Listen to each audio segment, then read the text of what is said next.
Welcome back, everyone. I'm Sarah Peck, and this is the Startup Pregnant Podcast.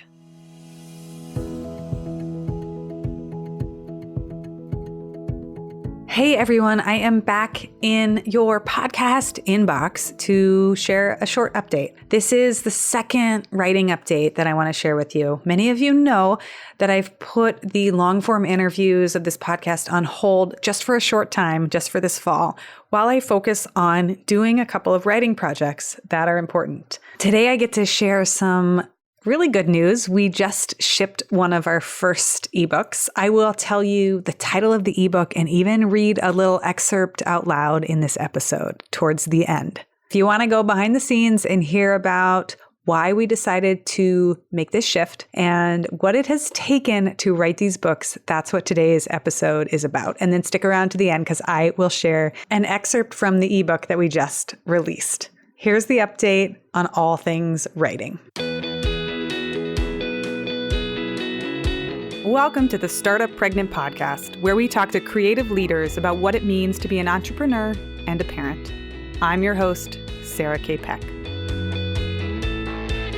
A couple of quick things before we begin. We are approaching the end of the year, and I am hosting a year-end planning workshop with some of my favorite review and reflection questions, as well as my process for plotting out your entire year and figuring out how to do less next year. If you want to do half as much or you want to cut things off your plate, come join me. I have a process I love and I use it every time I get overwhelmed. You can sign up to be a part of this program at startuppregnant.com/year-end workshop. Go sign up today. We will be hosting this workshop in December and in January. Speaking of exciting things that are coming up, the Wise Women's Council is soon opening for registration. If you have been watching us this year with our community mastermind and the Wise Women's Council, we will be opening up early bird enrollment in January. If you want to get on the wait list and you want to be a part of the Wise Women's Council next year, check out all the details at startuppregnant.com/Wise Women's Council. You can also use the URL startuppregnant.com/WWC. Those are the initials for Wise Women's Council, and you will get all the details on our year-long program. We kick it off in March. We go for the entire year together. We have a closing ceremony in November. If you want to apply to be a part of this program, definitely watch for the applications to be open because they open for early bird registration in January, and then regular applications, regular enrollment starts in February. Don't miss next year. We're going to have an amazing group of women in 2020. If you want to be a part of the Wise Women's Council, go check it out, see what it's about, and then I hope you apply to join. Hello, everyone. Welcome to these little updates. I'm sharing some small snippets behind the scenes of what's happening as I kind of go dark on the podcast and really focus on getting a few things done and shipping them. So first of all, if you are just tuning in after a while and you haven't listened to this podcast and you're like, what is this podcast? Who is this person talking to me? Let me give you some context before I dive in. My name is Sarah. I'm the host of the Startup Pregnant Podcast. This is a show where I traditionally do long-form interviews with female founders and women in leadership, all about their journeys in pregnancy, postpartum, and parenting, as well as work. So I look at their businesses, but also the intersection of work and life. I started this podcast shortly after I had my first kid, mostly as a research project for a book that I was writing. I wanted to see how other women were navigating parenting and pregnancy while being full-time, driven career women.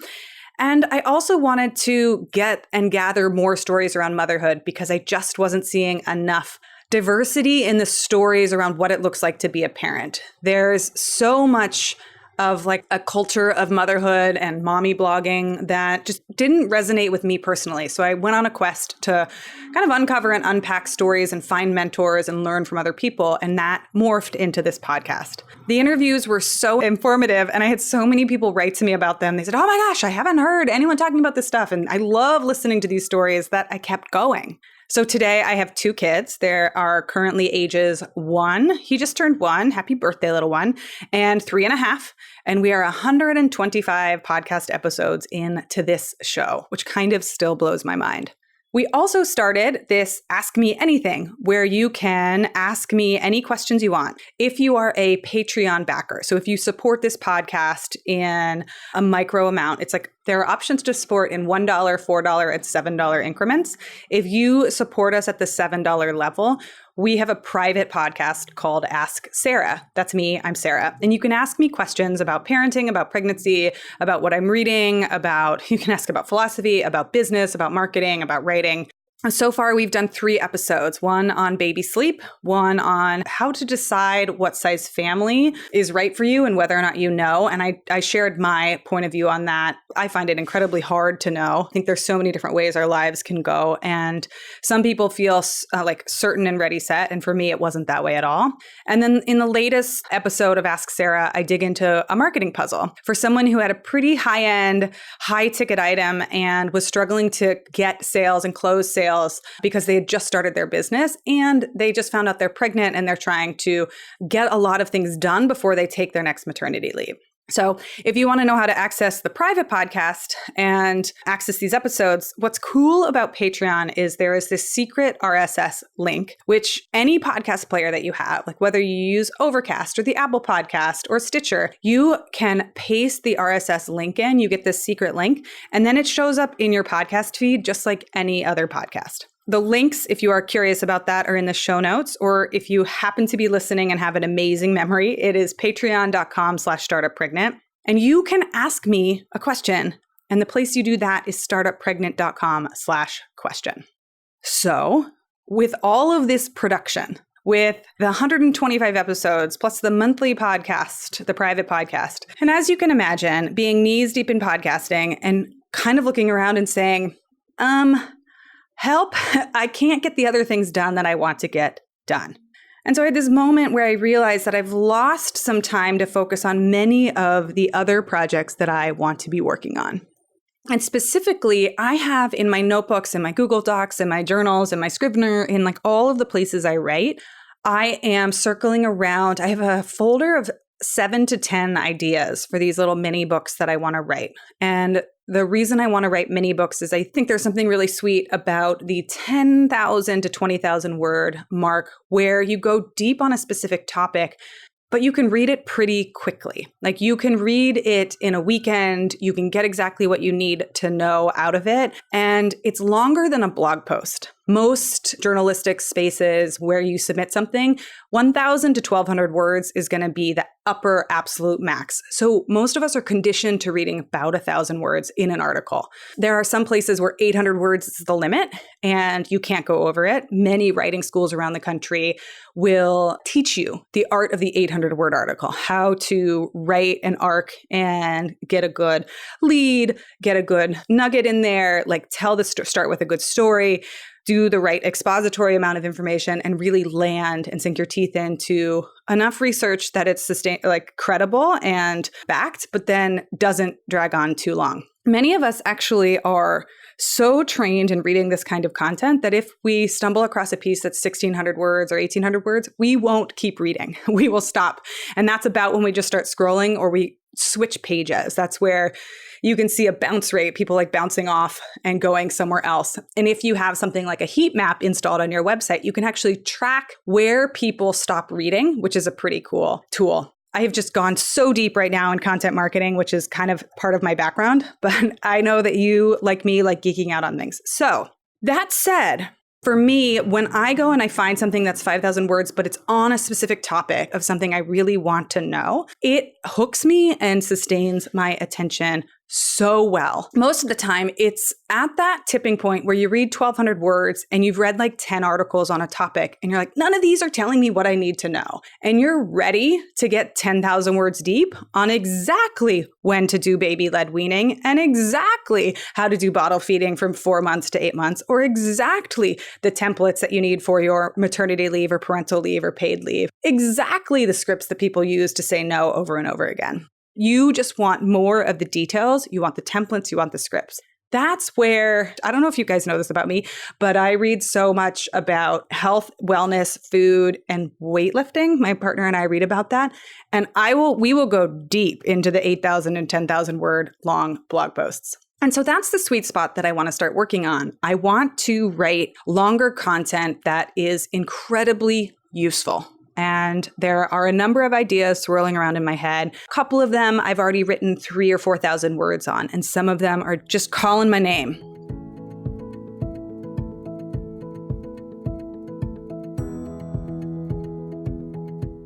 So for the fall of 2019, I am pausing the long form interviews and focusing on writing as many of these ebooks as I can. But when I think realistically about 90 days, especially the fall season, I think I can do 1 per month. So my goal is 3. And then given what I know about how life works and how parenting can be interruptive and how things don't go according to plan, and then also that we have the holidays coming up, my ambitious goal is to finish 2 in 90 days. I like to set underwhelming goals and achieve them. And that tends to work really well for me. So I have really audacious, lofty plans, things that I want to do. And then I scale it back and say, okay, what's realistic? Like, what's the realistic amount here? And if I get half as much done, is that still satisfying? And I learned some of this too from Megan Hale, who is one of our guest teachers in the mastermind community that we have. And she talked about her system of goal setting, which is good, better, best. And it works really well. Like if you're setting, financial targets and you're like, okay, I want to do an upcoming launch, and like a good launch, I want to make $5,000. A better launch, I want to make 10,000. And the best, I want to make $15,000 based on the size of my email list and the dollar value of the product and past experience. Or I've never done this before. So like good is 1 sale and better is 5 sales and best is anything above 5 sales, right?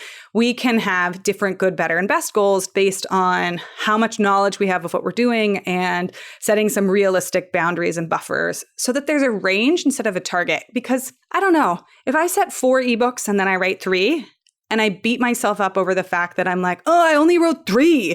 Like that was so bad. That's not true. That's wonderful. That's amazing.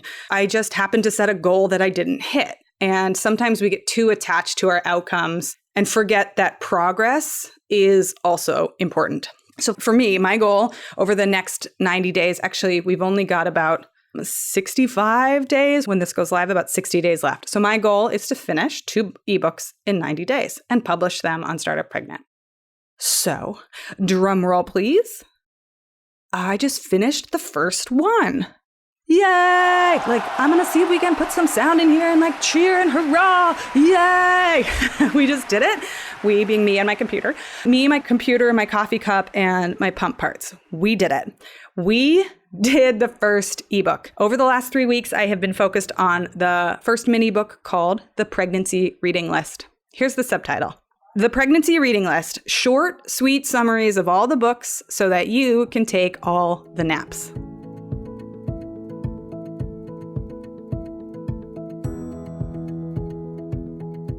I have read probably 100, if not more, books on motherhood, parenting, pregnancy, fertility, women's health, wellness, and postpartum care.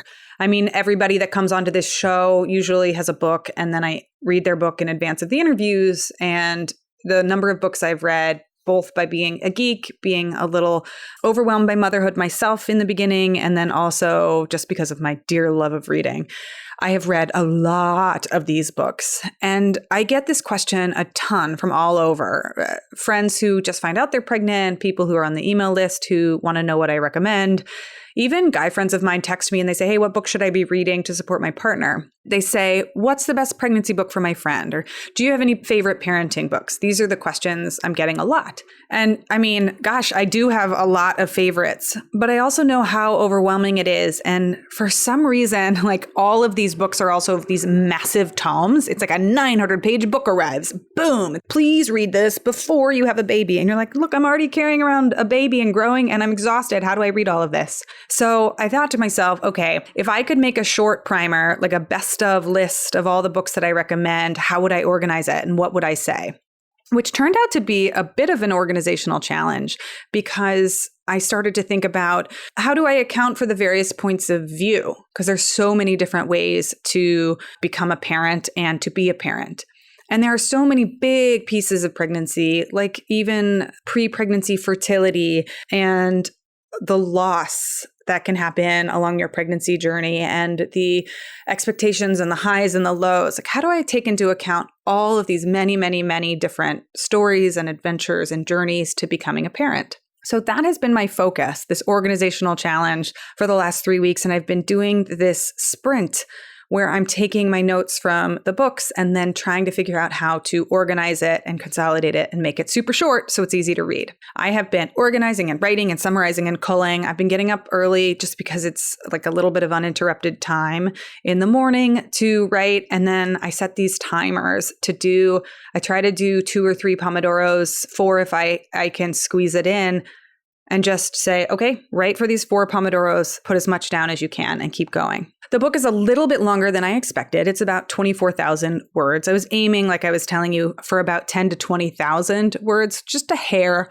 longer. And it currently covers 58 different books on women's health, fertility, pregnancy, postpartum, childbirth, babies, and returning to work. Whew. The good news, the book is now available on our website. If you go to startuppregnant.com/minibooks, you will see all the books that we are working on, and you'll see that the pregnancy reading list is available right now. It comes in PDF, Mobi, EPUB, and web format. So it's all digital. You can read it on your e-reader, your Kindle, on any website, or download it and save it as a PDF. The super cool thing about the publishing platform that we are using is that when you buy a copy of the book, you also get free access to all of the future versions of the book. So every time I update the book, when I add more summaries, cover more books, add more notes, explain something in more detail, you get a free download of the latest version in addition to the current version. So let me see if I can take you inside of the book and tell you a little bit about how I organized it. What I'm trying to do with this book is answer the question,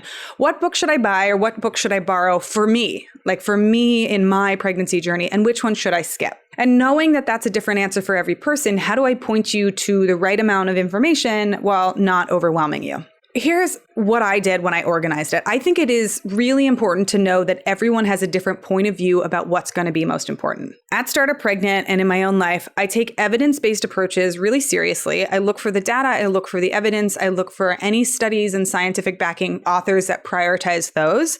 And look at like, okay, what is the actual information telling us about whether or not one approach is better or worse? And the good news is that 90% of the time, most approaches are all fine. Like you sleep train your kid or you don't sleep train your kid, your 6-year-olds are all going to be fine. They're all just going to have 6-year-old problems. They're not going to have sleep problems. So the good news is that from there, what matters next is finding the right fit for you and your family and making choices that help you.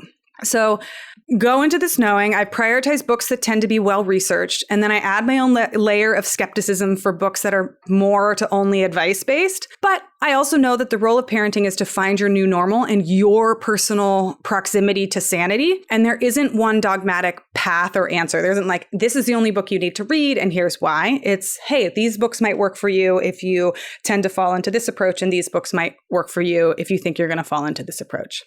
So let me read you a little excerpt. Chapter 7, Newborns and Babies. Your baby manual, picking one. One of the first things you'll begin to figure out, loosely, is what approach to parenting and babies fits your style best. There are a couple of coffee table-sized books on babies that can be extremely helpful. People often pick up either What to Expect the First Year, or the massive Dr. Sears book called The Baby Book, or, if you're me, both. For me, What to Expect fit my personality a bit better. I know a lot of folks really jived well with the attachment parenting philosophies, but I personally needed a different approach. Much like how the phrase, quote, natural, quote, childbirth creates a binary where the presumed opposite is unnatural, I find the idea of attachment parenting sometimes inadvertently divisive. The insinuation that parents are non-attached if they don't choose attachment parenting styles is problematic to me. It's also a misconception. Secure attachment happens with a loving caregiver, and it does not depend on your sleep arrangement, scheduled or non-scheduled feedings, or other choices. Strong attachments are formed with consistent, loving, present caregivers. For these reasons, I personally lean slightly away from the Dr. Sears books. although I have friends that have adored them. For me, I always felt slightly like I was being a little bit judged or making a mistake, and that added layer of anxiety around what I wasn't doing right didn't suit my needs. I wanted to know I was doing a good enough job and to know that we can make a variety of choices as parents and the kids will be okay. And here is where it is okay to disagree with me. If you read attachment parenting approaches and you feel like they are your jam and they make you feel more confident, calm, and happy as a parent, then stock your bookshelves with what you need to be the best version of you as a parent, the way you want to be. So that's an example of what I'm doing in the pregnancy reading list, that where I'm giving my opinion and my read on the books. And I go through in this chapter 7 and I talk about the 2 big books, What to Expect and the Dr. Sears Baby book. And then I also throw in one of my favorites, Bringing Up Bebe by Pamela Druckerman, which is all around, it just warmed my heart. It's short, it's sweet, it's little, and it gave me a kind of confident calm in terms of approaching parenthood. I also loved Parent Hacks, Genius Shortcuts for Life with Kids. And I thought the Baby Owner's Manual, which is this colorful pictures and graphics and a modernized version of the coffee table books of 20 and 30 years ago, it felt really easy and useful. So I go through and I list the books that really helped me, the books that are out there, and I share who I think they're for and how I think they work. And then in the next section, I talk about figuring out newborns, which is so much in the first year of parenting. You're presented with this brand new human, and the things that you need to do are learn who your baby is, figure out how to soothe them, figure out how you get sleep, you, your baby, your partner, how you get sleep, and then figure out how to feed them. All of these things, figuring out your baby, figuring out soothing, sleep, and feeding, each one of those things can be a mountainous challenge. And I think some people get 1 or 2 of these as challenges. Their babies are strong suckers. The feeding goes pretty well. They really enjoy, they don't have any colic, and the babies are pretty content, but they may be really challenged in other areas, or they need a lot of help with the sleep department, or figuring out solid foods is a real challenge. And I think it's these 4 mountains of learning curves can just be incredibly overwhelming. And if you happen to have 4 really steep mountains, you feel like you're going insane. So in this book, I say, hey, here are the buckets. Figure out which bucket is the hardest or the one you need the most help and support with. And remember that you won't know this in advance. You are going to go into a learning curve and you're going to be learning it as you go. And that's one of the reasons why the first year is so incredibly challenging. And then the last kind of piece of advice that I really love sharing and talking about is the fact that it takes time to figure out who you are as a parent and who your baby is. We can have preconceived notions about who we think we're going to be. And I say, I'm definitely going to do this approach. And then our baby comes out and they're incredibly demanding or incredibly challenging, or they're very different than what we expected, or they are we turn into these mushy gushy gooey messes and it's different than we expected. It just finding the fit between you and your kid and getting to know them and meeting them and getting to know you and meeting yourself as a parent is an ongoing dance and an exploration. And it's not something that's set in stone. It's something that kind of evolves over time. So that's it, y'all. That is what I have been working on and putting together. There's so much amazing information out there. My goal was to consolidate it into one easy to use resource to kind of give you a lay of the land. And if you've been listening to this podcast and you're listening to this episode, you know my point of view and you know how I approach things. So it could be really useful to have my opinion on here are the books that worked, here are the books that didn't. And also that I add the generous caveat that every human is different and every baby is different. So some of the things that worked for me with my first didn't work for my second. Some of the things that worked for our family didn't work for my sister's family. Some of the things for my sister's family weren't for my friend. And all of these approaches are part of the huge work that is parenting and the work that you're undertaking in your pregnancy journey. If you would like to buy a copy of this book, it is now available. You go to startuppregnant.com/minibooks. There are all of our books listed there. I am going to dive back in for the next 3 or 4 weeks and work on producing the next ebook. This has been really fun to have these mini sprints and challenges, and I'm so grateful that I get to update you on them as well. All in all, I think the entire process took me just shy of 100 hours, between 80 to 90 hours.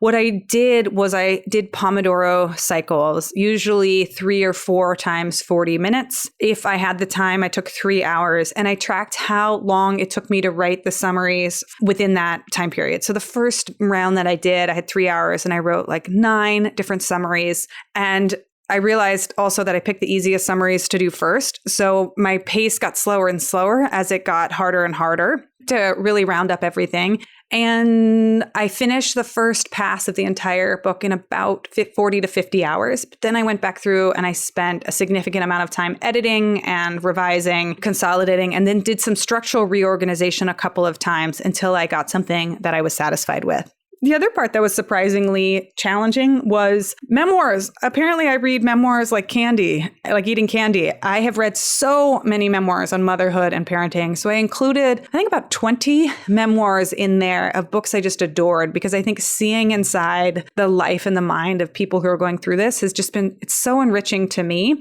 So I included a list of memoirs that I think are really fun for people, but culling that list down was a challenge, like figuring out which ones to include and not include. So I actually have a bonus list of, I think it's 24 additional memoirs that I don't do summaries for, but I do recommend. So if you're looking for book recommendations, there are a lot in this ebook.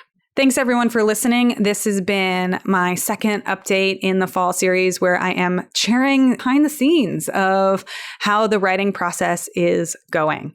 If you would like to grab a copy of the pregnancy reading list and get all of my summaries and recommendations, then go over to startuppregnant.com/minibooks. You can see the fancy new ebook that we just released. I'm really proud of it. I would love to know what you think. And more than that, I hope it is useful for you. I have had people tell me that they are excited about this book because they really want their partners or spouses to read it, or they feel completely overwhelmed and they wish they could peek over my shoulder and look at all of my notes. That is my hope and goal with this book, and I hope you enjoy it. So thanks for listening to this update and for being here behind the scenes as I make this work and put it into the world.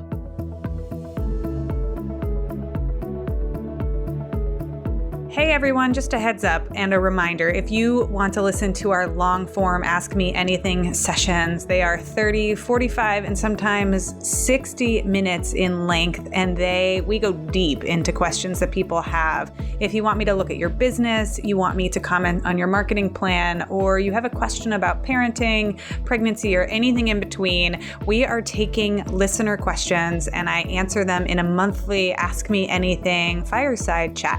It's available only to our Patreon supporters. So if you back us at the $7 a month level, you get access to this private podcast.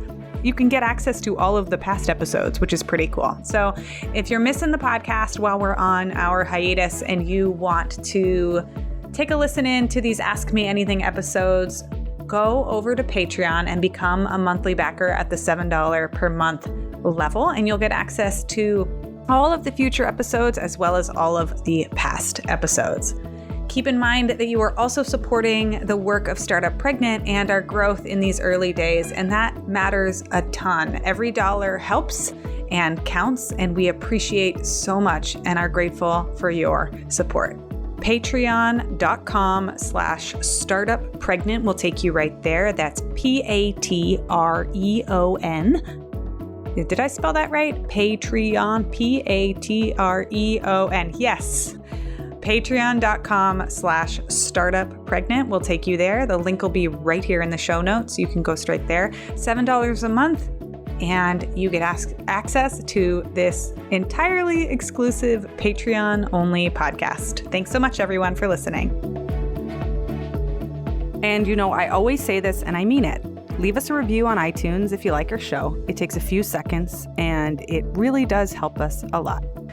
If you want more of what we're talking about, go over to startuppregnant.com and get on our email list. We send out a weekly newsletter with time-saving tips for parents and entrepreneurs. And I always include a weekly gadget or tool or something awesome that we've stumbled upon to help make your life just a little bit easier. And as always, you can reach out to us at hello@startuppregnant.com. We love hearing from you.